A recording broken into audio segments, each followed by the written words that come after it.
musical group, no doubt.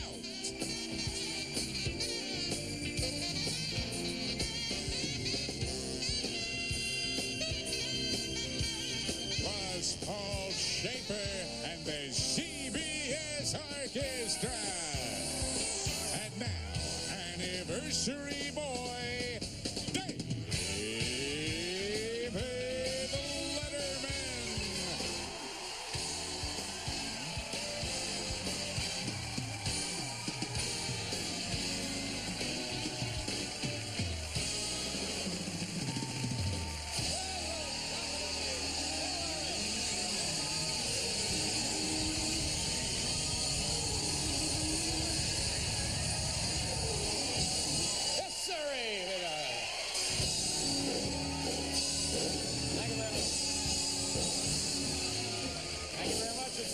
You, ladies and gentlemen.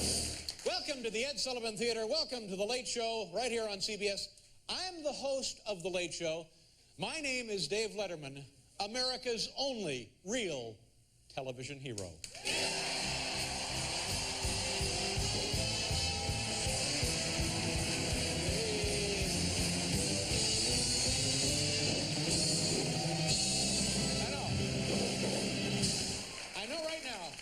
You're watching the show, you're sitting there in your game room, in your den, in your dining room, in your bedroom, you're out in the car watching the show, you're in your tool shed watching the show, and you're saying to yourself, well, Dave, when did you become America's only television hero? I'll tell you when Matlock retired. That's right. And you, hey!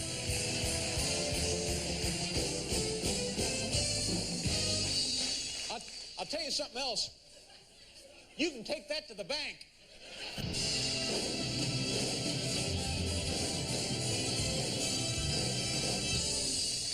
Ladies and gentlemen, I won't lie to you. I had a pre-show cocktail. Welcome to the program, ladies and gentlemen. You know what Sunday is? Sunday is week 2 of the 1996 NFL season. It's amazing how time flies, isn't it? Week 2 already of the 1996 NFL season, and to commemorate the NFL season, the hookers in Times Square, God bless them, are offering the New York Jets defense special. How does that?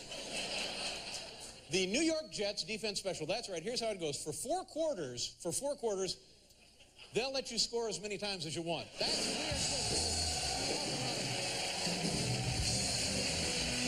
that guy.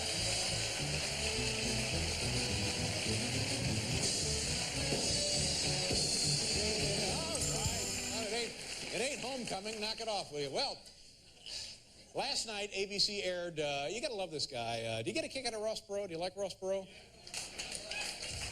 The thing I like about Ross Perot, he's unusual. And last night, ABC aired another one of those half-hour Ross Perot infomercials. And it's the same stuff we've seen before. He's surrounded by the same kind of stuff. He's surrounded by his charts. He's surrounded by his graphs. He's surrounded by his pointers, you know, the straitjacket. It's the whole thing. It's all right there. And during the infomercial, Ross Perot said that he is totally committed to making this a better country. Totally committed to making this a better country. And I applaud that. I think that's great. You know, not the part about making it a better country, but about him being committed. I like that. That sounds pretty good. Committed to being...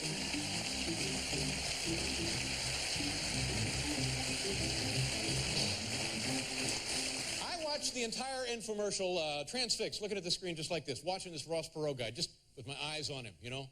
And I think the favorite part toward the end was when he pulled that big chart out of his ear. That was great, I'll tell you. Really something. You see that, Paul? Oh, man. Ladies and gentlemen, here's big news from the world of politics and the world of publishing. Former presidential consultant Dick Morris,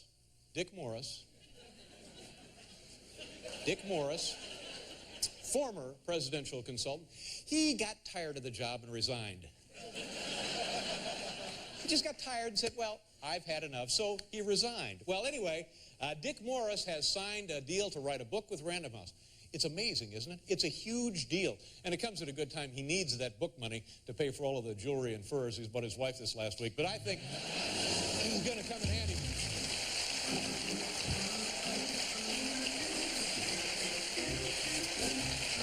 So Dick Morris is writing a book, and apparently it's all about his experiences with this prostitute. The name of the book is It Takes a Visa Card. So,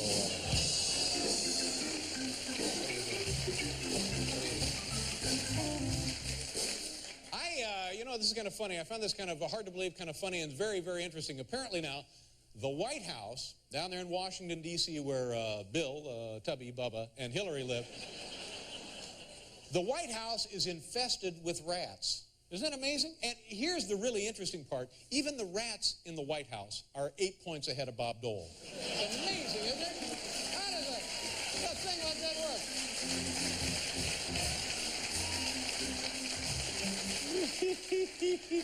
So here's what they try to do. They call in one of those exterminators, and they place literally dozens and dozens and dozens of traps all over the White House, to try and get rid of the rats. But the problem, I think we can see the problem. It's obvious. Clinton keeps stealing the cheese.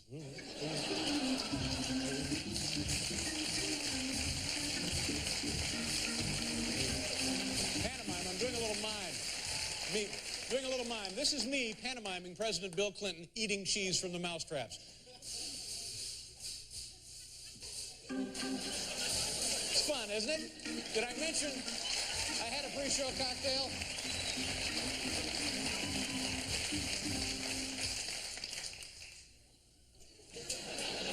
I'm one of those guys, I got all the gestures and no act.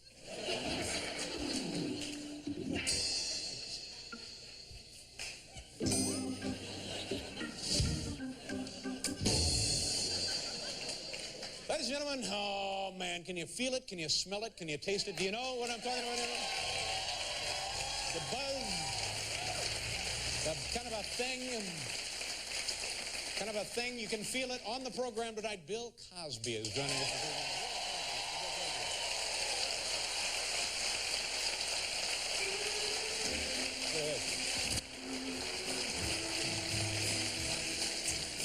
And because it is kind of an extra special evening for us tonight, we're sort of unofficially, very casually commemorating our 3rd anniversary right here on the CBS network. And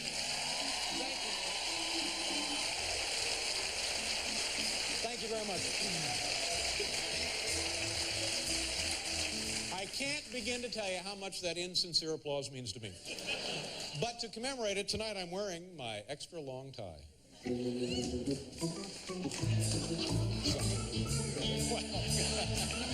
ouch, ouch. Yeah. Turn it off, you're going to electrocute me. From NBC News, Brian Williams is joining us this evening on the program, too. You know what they say about a long time. For some reason, when I do this, we get a lot of mail from the Netherlands. I don't know. Why is that? They love that over there. Yeah, do you have any idea why, Paul? Not sure why. I have no idea myself. Over there. I'd like to see a little more of that, big time. They love this. By the way, that's my generic European accent. Yes, we'd like to see a little more of that, big time. And a great rock and roll band from Southern California, no doubt, on the show this evening. Our good friend Paul Schaefer.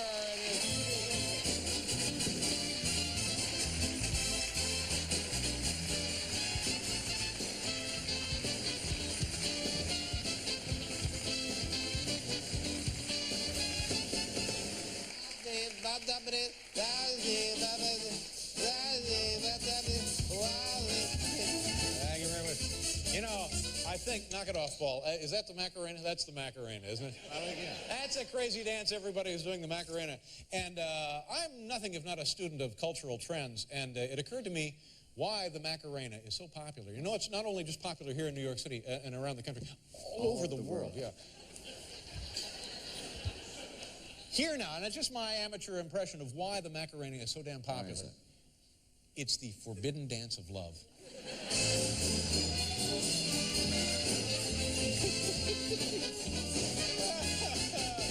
Ladies and gentlemen, tonight, more or less unofficially, is our 3rd full year broadcasting right here on the proud CBS television network. Now, let me thank you very much for that.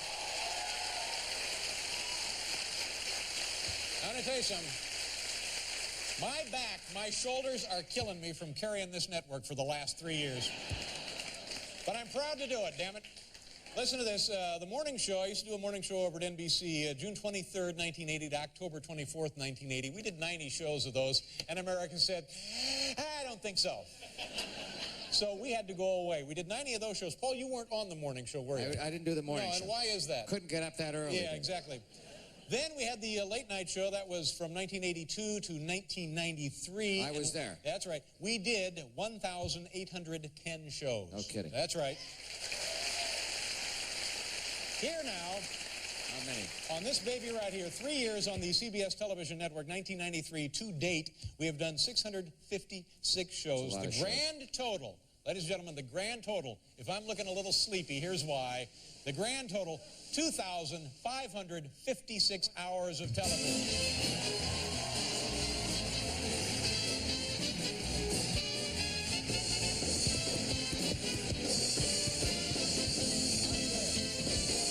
I want to tell you something. Every one of those hours, solid gold.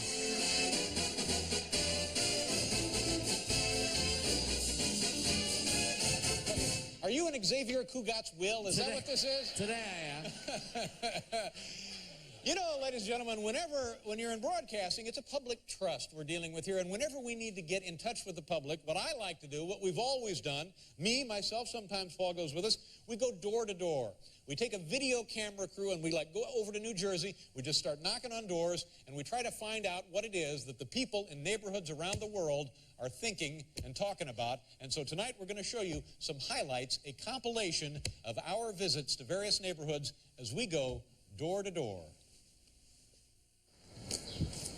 Hi, how are you? Well, we were talking to people about the television. Do you have a second? Sure. How much television a day do you think the average American watches? On an average. 5? 22 and a half hours a day. That's the average. Do you have any idea who you're talking to now? No, I don't. Oh, I guess that's all right.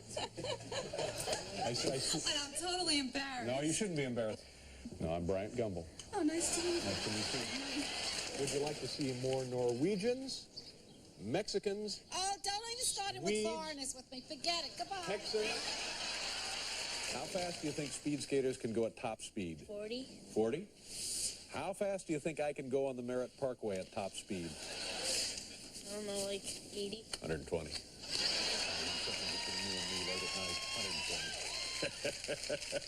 Would it be all right if I watched the Olympics with you? Surely, we'd love to have you. Who was an extremely fast sophomore in the course where she really excelled at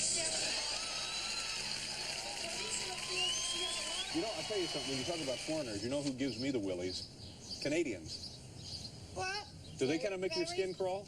I went to school there. Oh, in Canada. Oh, you're out here, sure, shooting your mouth off about America. Oh, Where no, did you... I went for an advanced hairstyling school there. I didn't go to college there. I went to college in the United States. You know, the Canadians are very advanced when it comes to hairstyling. Hello? Richard, you're going to get shot. Don't do that. Come here. You're a member of a satanic cult, though. I read that. Yeah. You want to play some 2-on-2? You and me against Siskel and Ebert? Why not? Great. Take it back, Rod. There, you're old. Yes. What's she doing vacuuming? What was doing that drilling? Oh, drilling. Drilling, yeah. Even better. Can she come in and drill? I love to do. What the hell are you doing?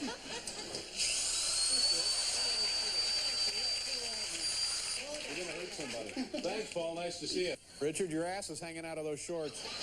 David, stop it. Just on my way out, I'm going to a funeral home. Can we go with you?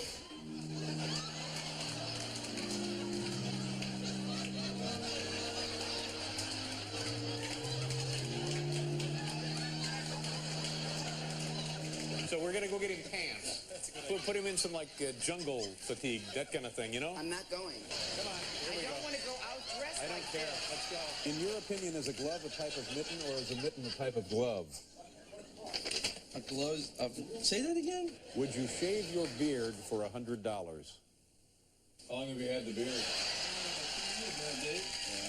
20, 40, 60, 80, $100. Nice going. I saw a Japanese guy coming down the street. Oh, they can go back to Japan. Oh, okay. USA, USA, USA, USA. There you go. Visiting the neighbors door to door. Ladies and gentlemen, we have to pause for a commercial. We have a lovely program for you tonight. Bill Cosby, Brian Williams, and no doubt we're more or less celebrating our 3rd anniversary. We'll be right back.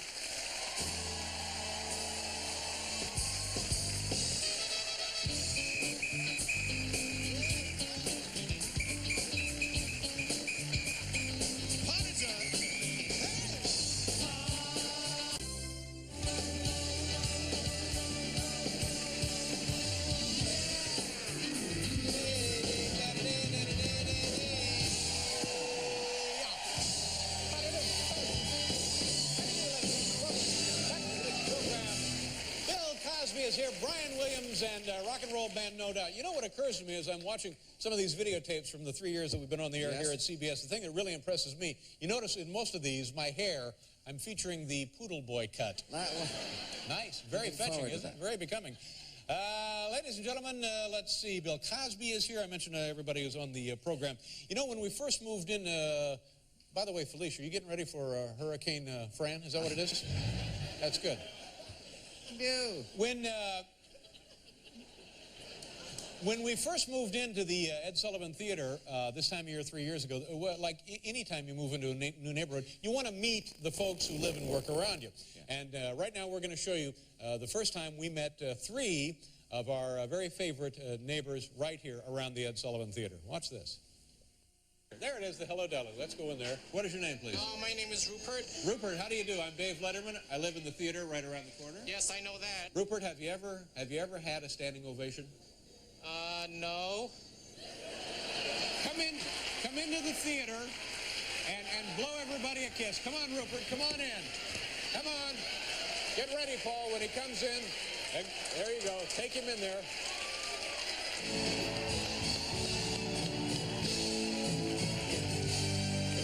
Take a bow.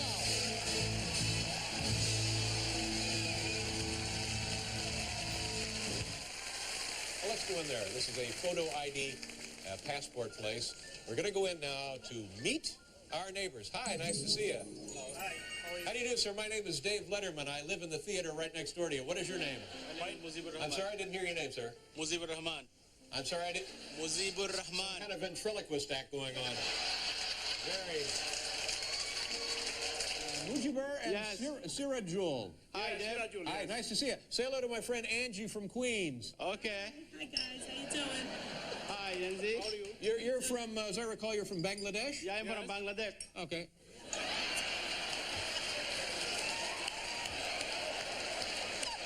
Yes. Easy to see who's running that show. Ladies and gentlemen, do me a favor. Say hello to Rupert G., Sirajul, and Mujibur.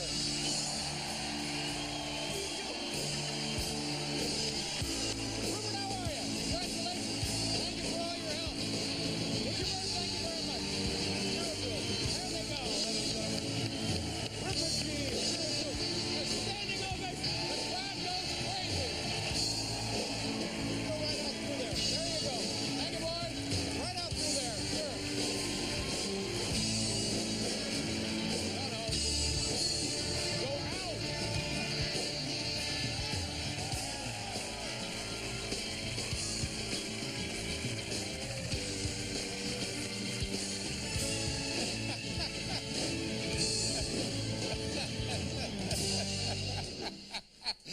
Very, very strange moment, isn't it? Inspiring. Like they've accepted the nomination. They're passing through the audience, taking bows and shaking hands. And later, ladies and gentlemen, maybe more videotape of me featuring the Poodle Boy cut. Very exciting.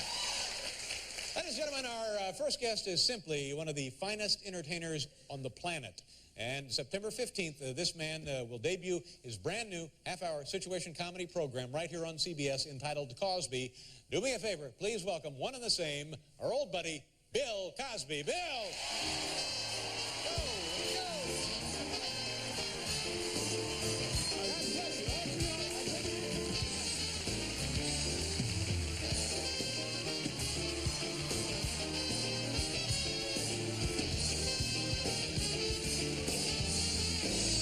Yes, sir.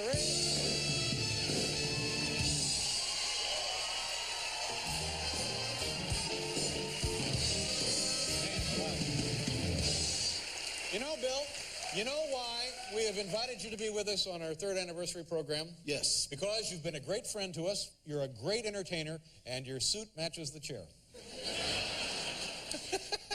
I thought it was because you couldn't get anybody else on the show. Oh, no, come on. Well, I was sleeping No, and they you're woke breaking me my up. heart, No, don't. But I was asleep and they called me and said, "Get over here." That it means even more to me under those circumstances. That's why I'm here. Thank you very much. That's the best part. What have you been up to? What's going on? I know you're very busy with the new show, and thank you very much for coming to CBS. We're all very happy about that. Well, I'm happy to be here.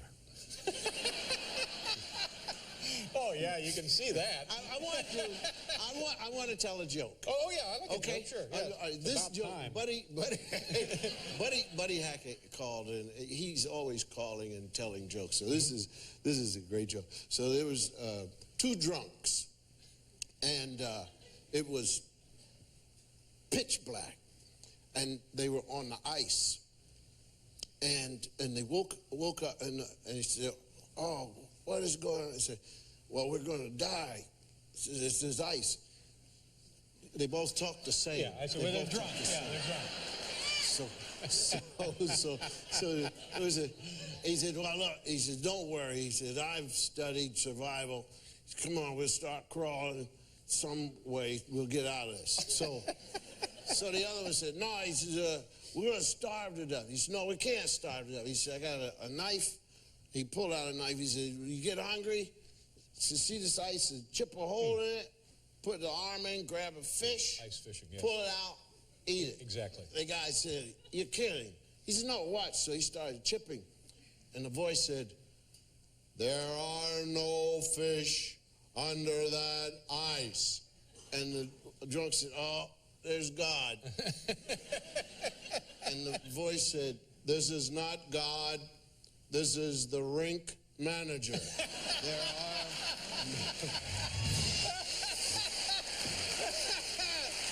Yeah, there you go. Yeah. The rink manager. That's good. Yeah, good. Buddy Hackett told you that joke. Yeah, Buddy Hackett calls and he just tells jokes. That's good. That's a nice friendship to have. Well, yeah, and then he hangs up. Uh-huh. He hangs up. But that's the one I can tell on TV. Now, you went to see the, and I don't know if I have this correct. Ravens. You went to see the Baltimore Ravens. Used to be the Cleveland Browns. Is that right? Well, yes. Yeah. But the Cleveland Browns are still the Cleveland Browns. They just don't have a team. That's right. But the personnel that used to be the Cleveland Browns are now the Baltimore Ravens. Yes. Yeah. And the owner of what was the Cleveland Browns is now the owner of the Baltimore Ravens. Right. And we'll never go back to Cleveland again if he's smart. Oh, no. As a matter of fact, Mr. Modell is really trying to help Cleveland get a team. Well, they had a team. No, he doesn't want the Jets. Don't try to give them to Cleveland. The Jets are going to stay here and win the championship.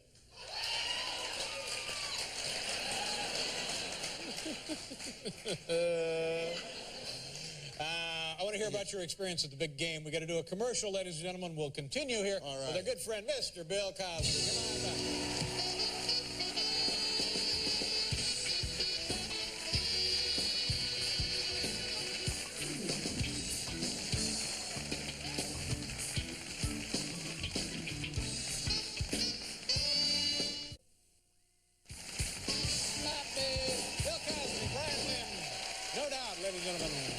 Let it go. This is not God. This is the rink manager. There's no ice. So you went to Baltimore for the game? Yeah, and so this is, I think it was the first game. I went to see the Philadelphia Eagles play. Yeah. So I take the train from Philadelphia on down to Baltimore, It's a which nice is trip, great. isn't it? Yeah, I've done that before. It's fun. And the Ravens, so they asked me to sit up in the box, and I said to Mr. Modell, "No, I want to sit with the people." So I'm back about 35 rows, and I think this was their first home game. Right. So the people really didn't know what to do. The place is sold out, but they really didn't know what to do because this is the Ravens. Have not had a team since the Colts bolted and are now in Indianapolis. Exactly. Yeah. So they're just sitting there, and this is their team, and they don't really know what to do. So I clocked the first drunk thrown out of a Raven game was 8:39 of the first quarter. Well, yeah. Did you call Canton? There's a guy who goes, "What are you going to do? I think I get drunk and be the first drunk thrown out of the game." Get in the record books. Right. Yeah, sure. So now they don't even have a cheer. See, they don't have a cheer. And they're not used to it. So a guy comes running out of the tunnel at the end of the first quarter, and he goes, "Give me an R." And the people went like... And then a guy sitting next to me says, That's not how you start to spell Baltimore. Baltimore. So now the Ravens, they, for instance, they have this sound effect. If you go to Penn State, you hear like, that's the Nittany Lion. Yeah, that frightens all the other. Sure. Oh, what? Something's going to eat us up. Let's lose. But see, now at Temple we never had because our mascot is an owl. Temple Owl. And so you go like, we tried it once, had the loud speaker. So they said, whoo, whoo. And the guy said, what? Yeah, nobody. What? So anyway, so this raven goes like, wow, wow, wow. And they go, wow, wow, wow. And so I said, this is not too cool, no, man. No, that's not because good. you can't tell if the bird is going to eat you or somebody's choking it to death. That's right. You know, so they're going to have to find something else. Well, the folks of Baltimore, God knows they deserve a team. That was a great city and a great franchise, and then the Colts were yanked out of there, and then the same thing happened with the Browns. But I'm talking with a guy now, and I really think the people, and this is not publicity stunt or anything, but I think that Cleveland should have a team. Yeah, well, they're going to get a team. They're going to be a special expansion. Yeah, because in the old days, Ohio was one of the first states to start pro football. That's right. Canton, Ohio. That's the Hall of Fame. What was the fellow's name that started the Chicago Bears? Hallis. Hallis. George Hallis. Hallis played against a fellow who owned, it was probably the first African-American to be an owner of a pro team. His name was Fritz Pollard. Fritz was a fine halfback. And the funny thing about it is they played in Ohio. The all-white players would dress in the stadium. Fritz had to get dressed in a farmhouse and come out and then kill Hallis's team. And they should have never done that. If they'd let him, get dressed in the stadium, he wouldn't have been as angry. That was it. That was the whole motivational thing. Yeah. Tell the folks about the show, your new show. It's funny. Yeah. Because Madeline Kahn is funny. Yeah. She's very, very funny. She's on the show? Yeah. Yeah, okay. That's good. Were you here when you asked me that question? I was just right here. Oh, I've been here all night. Oh, well, you maybe don't hard act to believe. like it. You look at the tape. I know. Yeah. No. But I have this little nickname for her, which is Space, because when you talk to Madeline, she starts to lean back. It's not your breath or anything. Cigars, no. She just does like that. Yeah. And then you'll finish your question, and she'll say, "Well," and then she'll say, "Well, yes," and start to, and the audience just loves her. And she's affected by the phases of the moon, apparently, just moving her as though it were the tide. Sure, happens all the time. Oh. And Felicia Rashad is on the program. But you know what a woman told me about 7 days ago? She said, "I'm happy that Felicia is with you because I think if I had seen you with a different wife, I would have thought the two of you were divorced. Exactly. And that wouldn't have been nice." That's right. So people already got a chip on their shoulder and say, well, what happened to that lovely couple we used to enjoy? You think so? Well, I think a lot of people, I'm not saying me personally. I know the difference between TV and reality. So I wouldn't be troubled, but I think a lot of people might have that problem. Can you hear me? Hey, look, it's the rink manager. Yeah. Bill Cosby, the new show, Cosby. Thank you, Dave. What date? September. We'll stay with the 15th, like you said. September 15th. Right, it's really the 16th. Oh, so I screwed that up? Yeah. God bless. Rub me You know back. what it is. It's the African.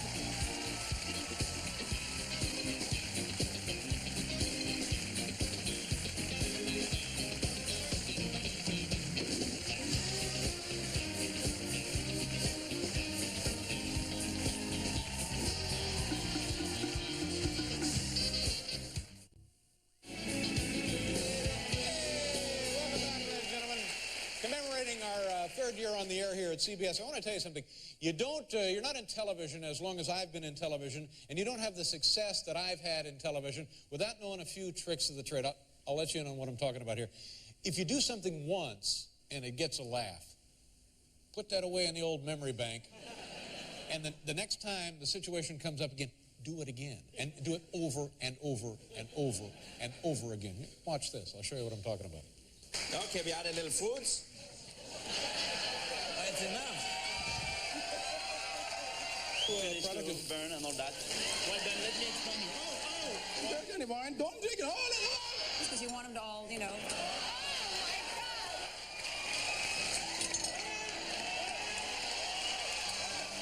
You people are the reason I'm doing this.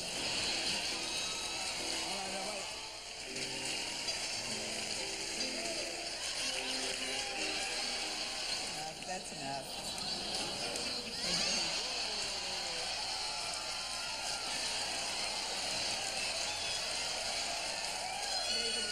See what I'm talking about? Use it over and over and over.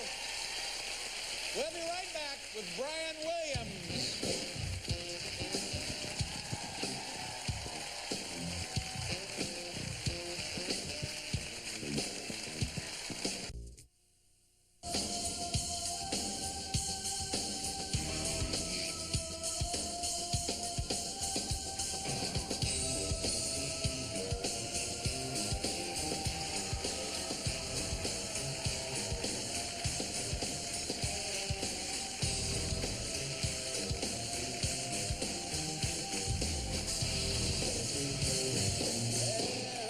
Kids, nice to have you with us. Our next guest is one of the preeminent TV newsboys in the business. He is a White House correspondent and the Saturday anchor for the nightly news. He also has his very own program on the recently launched MSNBC channel.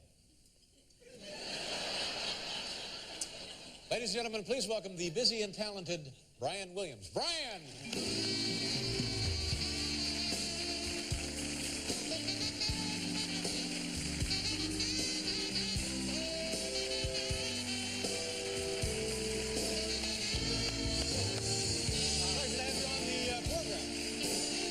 For being with us here.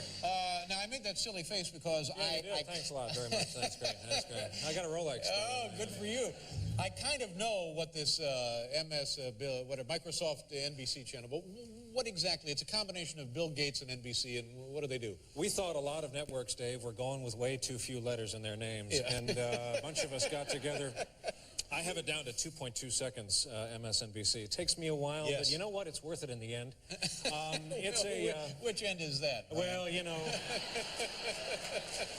Hey, wait a minute. Hold it.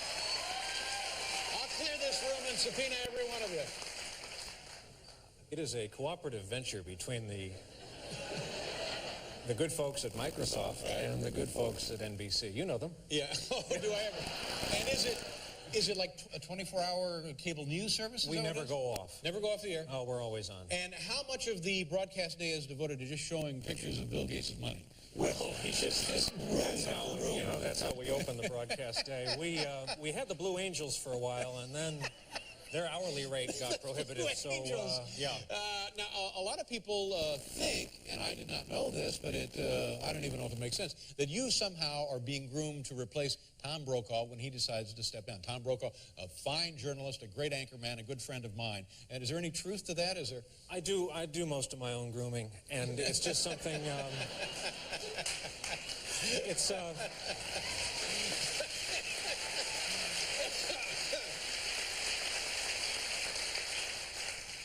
I don't think we want this conversation to go down the road of, you know, filling in for network icons, Dave. So But you and Tom are friends also, aren't you? I was kidding. I'm kidding. No, we're very good friends. It's thanks to him that I'm there. Yeah. And, you know, his house is wild because it's always Macarena night. And he was on it before anyone else in this country. God, I can remember... I guess we were doing the Macarena in the late 80s. Is that right? Yeah. Really quite ahead of yourselves. Yeah, at his place. Trendsetters. Oh, it's nuts. It's nuts. You go in, you're parking the car, and you can hear the pulsating rhythm of that song. And you and I live in the same general area, is that right? Yeah, we're very... Boy, you got in late last night, huh? I get in late every night. It's a long damn day entertaining America. Well, I got in, and my wife said, "Boy, late one for Dave," and I said, "Yeah, you know," and you fell for it. It crushes me when. I can mix it up pretty good with it. I think it's when you drive by my post and you act like I'm not even there some nights. Well, we should get together. We should hang around or something. Yeah, like you mean that. But anyway. This guy. Oh, I mean it. Well, I'm downtown all the time. Colonial Barbershop. Can you give us a sense now of what's going on in the Middle East? Everything all right there? Clinton and Iraq? Nuttiness this past week. I talked to... this is the information you're not going to get from Rather last night, I see. But I talked to some sources. White House Press Secretary Mike McCurry, there's a little bit of embarrassment. That second round of missiles toward Iraq. The mop-up mission? There's a problem. The president hit the wrong remote. You know, a lot of us have TV, VCR remotes. He's got a third that says, cruise missiles on it. Yeah. So it was late, he's reaching around and hits to turn on the Late Show, and evidently 17 missiles launched. Oh, no. Right then. Oh, yeah. You can't take them back once they're launched. Not. There's no, missile mitt system. So, he's down to the 2 remotes now. Hillary's going to take the third. Well, that's great. Yeah.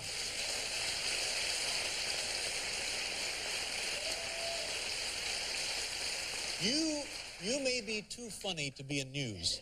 Well, it's it's Brian Williams, the wacky anchor man.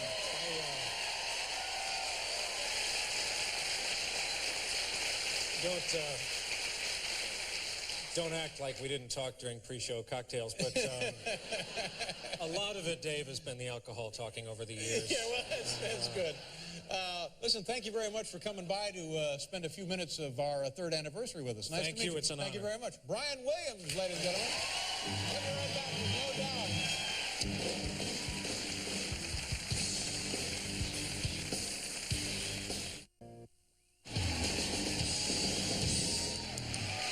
Thank you very much, Brian. Yes, sir. Just a little too funny for an anchor man, you know what I'm saying? Just a little too funny. You can always count on our next guest to give a terrific performance. Their debut CD, Tragic Kingdom, has sold over 2 million copies. Ladies and gentlemen, here they are again, No Doubt. All right.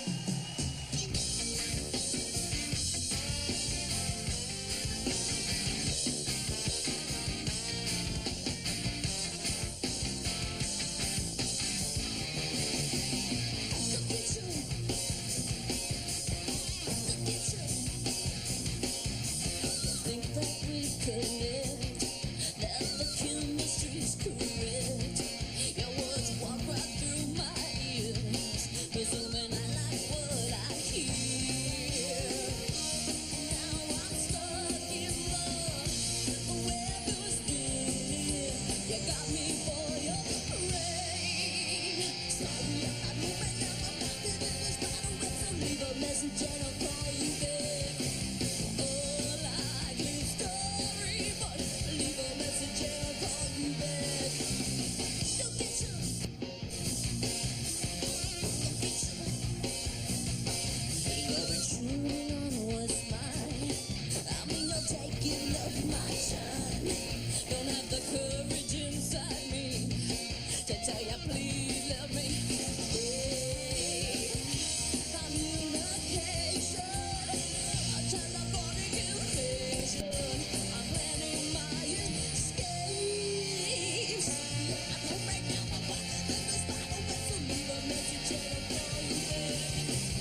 you do.